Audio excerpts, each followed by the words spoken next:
Welcome back to Crafts and Cookies. Let's make back to school crafts.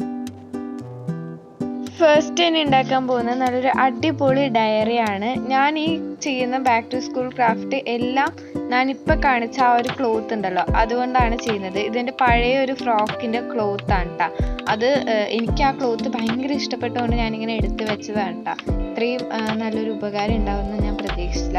ശരിക്കും ഇങ്ങനെ തന്നെ just ഒന്ന് book cover ചെയ്യുന്ന പോലെ കവർ ചെയ്ത് കഴിഞ്ഞാൽ തന്നെ നല്ല ഭംഗിയാണ് നമ്മുടെ ഡയറി കാണാനായിട്ട്. പിന്നെ ഈ ക്ലോത്തും കാര്യങ്ങളൊക്കെ ഒട്ടിക്കുന്നത്, അതായത് നമ്മൾ ഈ ക്രാഫ്റ്റിൽ എല്ലാ ചെയ്യുന്നതിൽ ഒരു പശ യൂസ് ചെയ്തിട്ടുള്ളൂ, അത് ഈ ഫെവി ബോണ്ടാണ് കേട്ടോ.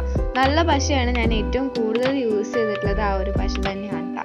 അപ്പോൾ നിങ്ങൾക്ക് ഇഷ്ടമുള്ള പശ യൂസ് ചെയ്യാം, പക്ഷെ കുറച്ചുകൂടി നന്നായിരിക്കും ഇതേപോലെയുള്ള ഫെവി ബോണ്ടായിരിക്കും. ക്രാഫ്റ്റ് ചെയ്യാനാണെങ്കിലും തുണി ഒട്ടിക്കാനാണെങ്കിലും ഒട്ടുമിക്ക എല്ലാ സാധനങ്ങളും ഈ ഒരു പശ വെച്ചിട്ടുന്നുണ്ട്. അപ്പോൾ ബുക്കൊക്കെ കവർ ചെയ്തതിന് ശേഷം നമുക്ക് അതിനോട്ട് ഒരു വലിയ ബോ വെച്ച് കൊടുക്കുന്നുണ്ട്. അതാണ് നമ്മുടെ അടുത്ത പ്ലാൻ.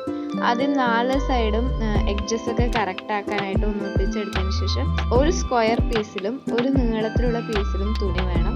എന്നിട്ട് അത് ഇതേപോലെ മടക്കിയതിന് ശേഷം ജസ്റ്റ് ഒന്ന് ഒട്ടിച്ചെടുക്കാം. ഉണങ്ങുന്ന വരെ ഞാൻ ജസ്റ്റ് ഒന്ന് സ്ലൈഡ് കുത്തി വെച്ചെടുത്തിട്ടുണ്ട്. അത് കഴിഞ്ഞിട്ട് നമ്മുടെ കയ്യിലുള്ള ഒരു കളറിലുള്ള റിബൺ വെച്ചിട്ട് ജസ്റ്റ് ഒന്ന് ചുറ്റിയെടുത്താൽ നമ്മുടെ ബോയും സെറ്റായി.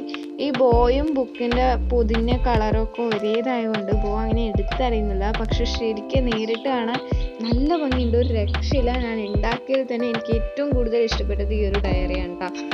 അത്രയ്ക്കും എനിക്ക് ഇഷ്ടപ്പെട്ടു. എടുത്ത ആ ഒരു ക്ലോത്തിൻ്റെ ഭംഗിയാണ് കേട്ടോ ശരിക്കും ആ ഡയറിയിൽ കാണാൻ പറ്റണത്. അപ്പോൾ നമ്മൾ ക്ലോത്ത് എടുക്കുമ്പോൾ കുറച്ച് നല്ല ഭംഗിയുള്ള ഫ്ലോറൽ ഡിസൈനൊക്കെ ഉള്ള ക്ലോത്ത് എടുക്കുകയാണെങ്കിൽ ഒരു രക്ഷ ഉണ്ടാവില്ല, അടിപൊളിയായിരിക്കും, ഞാൻ പ്രോമിസ് ചെയ്യാണ്. സെക്കൻഡ് വണ് നമ്മൾ പൗച്ചാണ് ഉണ്ടാക്കുന്നത്. ഞാൻ നേരത്തെ സൂചിപ്പിച്ച പോലെ തന്നെ നമ്മൾ ഇന്ന് ചെയ്യുന്ന ഈ ഒരു ക്രാഫ്റ്റ് മൊത്തം ഈ ഒരു ക്ലോത്ത് വെച്ചിട്ടാണ്. അപ്പോൾ അതുകൊണ്ട് തന്നെ ഈ ഒരു ക്ലോത്ത് ആയിരിക്കും നമ്മൾ ചെയ്യുന്നത് എല്ലാ ക്രാഫ്റ്റിലും കാണാൻ സാധിക്കും. ഞാൻ എടുത്തത് ഒരു ഫ്രോക്കാണ് പറഞ്ഞല്ലോ, അപ്പോൾ അതിൻ്റെ തന്നെ സിബാണ് ഞാൻ ഇതിൽ അറ്റാച്ച് ചെയ്ത് കൊടുത്തിരിക്കുന്നത്. അപ്പോൾ ആ സിബും കൂടി വെച്ചെടുത്തതിന് ശേഷം ഒരു സ്റ്റിച്ച് പോലും ഇല്ലാണ്ടാണ് കേട്ടോ നമ്മൾ ഈ ഒരു പൗച്ച് ഉണ്ടാക്കി എടുക്കുന്നത്. അതായത് 2 ഭാഗവും നമ്മുടെ മുട്ടായി കവറൊക്കെ പൊതിയില്ലേ അതേപോലെ ചുരുട്ടി പിടിച്ചിട്ട് ഒരു റിബൺ കെട്ടിക്കൊടുക്കുക. ഒരു വൈറ്റ് റിബണാണ് ഞാൻ കെട്ടിക്കൊടുത്തിട്ടുള്ളത്.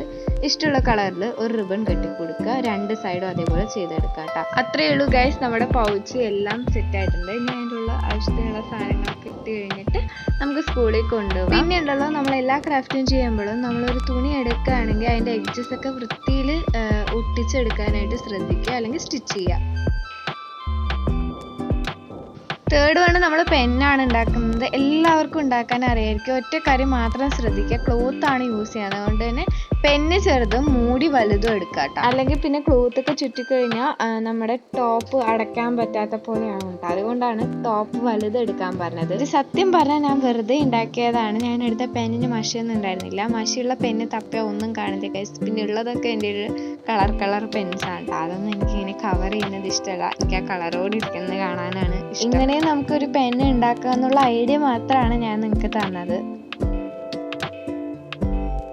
ഫോർത്തായിട്ട് നമ്മൾ ഉണ്ടാക്കുന്നത് ഒരു റബ്ബറാണ് ഗൈസ്. അതായത് റബ്ബർ ഉണ്ടാക്കുകയല്ല, റബ്ബറിന് ഒരു ഡ്രസ്സാണ് നമ്മൾ ഉണ്ടാക്കി കൊടുക്കുന്നത്. നേരത്തെ ഞാൻ ചാർട്ട് പേപ്പറിൽ വെട്ടിയ ആ ഒരു പീസ് അതേപോലെ വേണം നിങ്ങളുടെ റബ്ബറിൻ്റെ വലിപ്പത്തിനനുസരിച്ച് കട്ട് ചെയ്തെടുക്കുക. എന്നിട്ട് നമ്മുടെ ക്ലോത്ത് അതിൽ ഒട്ടിച്ച് കൊടുത്തിട്ട് അതും അതേ ഷേപ്പിൽ വെട്ടിയെടുത്ത് കഴിഞ്ഞിട്ട് നമ്മുടെ റബ്ബർ ഒന്ന് പൊതിയണതിന് മുന്നേ ആയിട്ട് ഒരു ചെറിയ പീസ് പേപ്പർ നമ്മൾ അതിൻ്റെ ഇടയിൽ കൂടെ എടുക്കണം.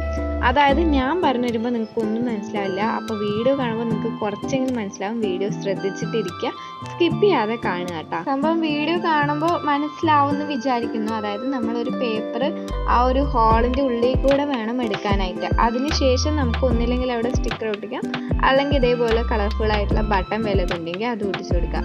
ഈ ബട്ടൺ നമുക്ക് മേലേക്ക് ആക്കുമ്പോൾ റബ്ബർ മേലേക്ക് വരും, ബട്ടൺ താഴേക്ക് ആക്കുമ്പോൾ റബ്ബർ താഴേക്ക് പോവുകയും ചെയ്യും ഗൈസ്. അതാണ് ഇതിൻ്റെ മെക്കാനിസം.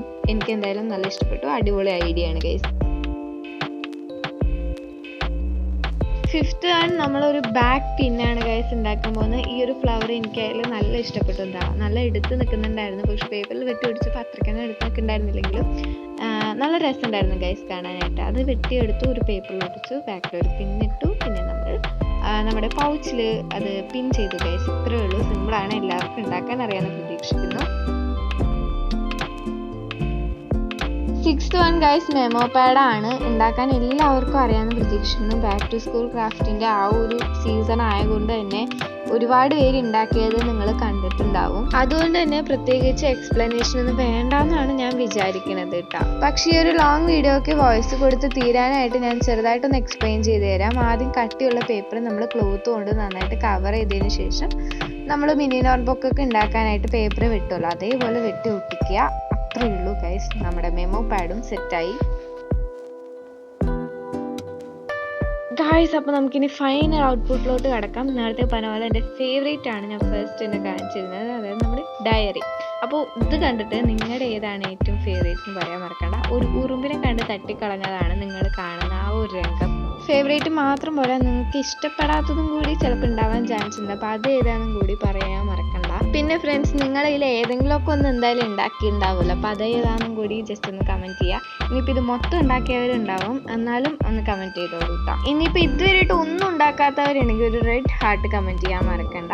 അപ്പോൾ വീഡിയോ അവസാനം വരെ കണ്ടിരുന്ന എല്ലാവർക്കും താങ്ക് യു ഫോർ വാച്ചിങ്. അപ്പോൾ ഇഷ്ടപ്പെട്ടാൽ ലൈക്ക്, ഷെയർ, സബ്സ്ക്രൈബ് ഒന്നും മറക്കണ്ട. ബൈ.